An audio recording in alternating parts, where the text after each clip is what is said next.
Good morning all of you. Mathematics zone के इस YouTube channel में आप सभी का स्वागत है, वेलकम है। आज मैं आप सबके लिए लाया हूँ कुछ इम्पोर्टेंट क्वेश्चन। ये बीएससी मैथ ऑनर्स के पार्ट थर्ड का है। जैसा कि आप सब जानते हैं कि पार्ट थर्ड में 4 पेपर होते हैं और एक जीके जीएस का होता है। कुल मिला के 5 पेपर होते हैं। ये एलएनएमयू का सिलेबस वो हम बता रहे हैं, जिसमें पेपर 8 जो है ये आपका ऑप्शनल पेपर है।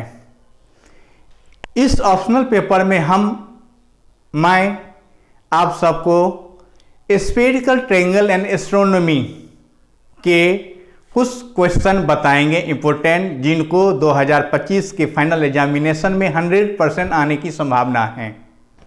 तो आइए हम लोग देखते हैं इम्पोर्टेंट क्वेश्चन। जैसा कि आप जानते हैं कि ये पेपर 8 में 10 क्वेश्चन देता है आपको, 10 क्वेश्चन देगा आपको, जिसमें से 5 क्वेश्चन बनाना है। 10 क्वेश्चन दिया रहेगा जिसमें से 5 क्वेश्चन आपको बनाना है और नंबर रहता है आपका 70 मार्क। 70 नंबर का एक क्वेश्चन रहता है, यानी कि 14 नंबर का एक क्वेश्चन हुआ। अब यहाँ पे क्वेश्चन इम्पोर्टेंट क्वेश्चन के क्रम में पहला क्वेश्चन हम लोग देख रहे हैं। ये कह रहा है find the cosine of an angle. Cosine निकालना है एंगल का। किसके एंगल का? स्फेरिकल ट्रायंगल के एंगल का। किस टर्म में? तो साइन और कोसाइन के साइड के क्रम में निकालना है। पहला क्वेश्चन। पहला का दूसरा है आपको प्रूव करने के लिए कहना है किसी स्फेरिकल ट्रायंगल में प्रूव करना है tan a/2 equal to root sine s minus B into sine S minus C by sine S into sine S minus A. ये 2 क्वेश्चन फर्स्ट में हम लिए हैं। दोनों आने की बहुत चांस है। क्वेश्चन नंबर 3 ये लिया गया है राइट स्फेरिकल ट्रायंगल से।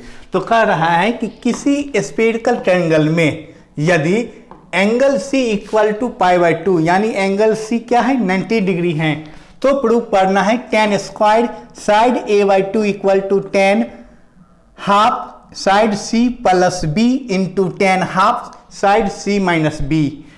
वैसे ही सेकेंड नंबर है sine side a minus B by sine side a plus B equal to tan a angle में है ये tan a plus b/2 tan a minus b/2। 3 number question कहता है यदि एंगल A मालूम हो, एंगल B मालूम हो, एंगल C मालूम हो, तो प्रूव करना है तीनों साइड का सम π/2 होना चाहिए। और अंत में कि ये tan a/2 angle a/2 into sine side A equal to sine C minus cos A into cos B। तो ये जो 3 नंबर क्वेश्चन है, इसमें से चारों में से 2 आएगा। तो बम्फर है, आप आराम से बना लेंगे। 3 number question spherical right angle triangle से ये एक क्वेश्चन रहता है, तो ये 3 में से कोई 2 रहेगा, हम आराम से बना लेंगे। 4 नंबर क्वेश्चन यहाँ कह रहा है आपको कि पहला में आप ट्विलाइट के बारे में क्या जानते हैं और कंडीशन निकालने के लिए कह रहा है कि ट्विलाइट पूरी रात दिखाई दे, इसके लिए क्या कंडीशन होता है। फिर इसी में कहते हैं कि यदि इवनिंग ट्विलाइट अंत हो, इवनिंग ट्विलाइट इन होता है कहाँ पे? जब सन जो है, सन का सेंटर 18 डिग्री बिलो हो ओरिजिन से। जब इवनिंग ट्विलाइट अंत हो रहा है उस समय जब सन का सेंटर ओरिजिन से क्या है 80 डिग्री बिलो है, 18 डिग्री नीचे है, तो हमको प्रूव करना है कि इक्वेटर पे उसका जो है इवनिंग ट्विलाइट का टाइमिंग जो है आवर में ये होता है। 3 में कहते हैं एक्सप्लेन करने के लिए rising and setting of a star. Star के बारे में कहता है आपको, इसका एक्सप्लेन करिए, ये कब राइज करते हैं, कब सेट करते हैं। फिर इसी पे कहता है 4 में इसी पे आधारित क्वेश्चन है कि यदि H क्या है आवर एंगल है ऑफ स्टार का जो राइजिंग होता है, तो प्रूव करना है आपको tan square h/2 equal to cos phi minus delta by cos phi plus delta. इसमें और 3 क्वेश्चन हैं। 4 नंबर में हम 7 क्वेश्चन दिए हैं, ये 4 क्वेश्चन आप देखें। नंबर कर रहे हैं आपको एक्सप्लेन करने के लिए कि मैंने क्या इफेक्ट पड़ता है रिफ्लेक्शन का, कहाँ पे? तो सनराइज और सनसेट पे रिफ्लेक्शन का क्या प्रभाव पड़ता है इसके बारे में। फिर कहता है यदि R जो है वो आपका हॉरिजेंटल रिफ्लेक्शन है, तो दिखाना है कि account of this the point of compass where the sunrise is shifted by इतना sin phi by root cos phi minus s delta into cos phi plus delta into r। और अंत में ये 7 नंबर क्वेश्चन कर रहा है आपको explain करने के लिए सिम्पसन हाइपोथेसिस क्या है। इस प्रकार हम 4 नंबर क्वेश्चन देख लिए। 4 नंबर क्वेश्चन में हमने 7 क्वेश्चन लिया था। क्वेश्चन नंबर 5 में हम 4 क्वेश्चन लिए हैं। 2 लिए हैं केपलर्स लॉ पे और 2 लिए हैं इक्वेशन ऑफ टाइम में। तो ये फाइनली है आपको इस 4 में से 2 आएगा, या तो अगर केपलर्स लॉ आया या इक्वेशन ऑफ टाइम से आएगा। तो हम केपलर्स लॉ से लिए हैं क्या, कहते हैं state Kepler's law of planetary motion, और शो करना है कि केपलर्स लॉ जो होते हैं वो न्यूटन लॉ को रिड्यूस करते हैं। फिर दूसरा है इसी में केपलर्स इक्वेशन ये होते हैं, ये प्रूव करने के लिए कहते हैं। तो 1 और 2 में से अगर केपलर्स लॉ आया तो 1 और 2 आएगा, या उसमें से कोई एक आ सकता है। और ये 3 नंबर कहते हैं प्रूव करने के लिए इक्वेशन ऑफ टाइम जो होते हैं वो एक साल में 4 बार 0 होते हैं, यानी इक्वेशन ऑफ टाइम के 4 रूट होता है, ये प्रूव करने के लिए करा।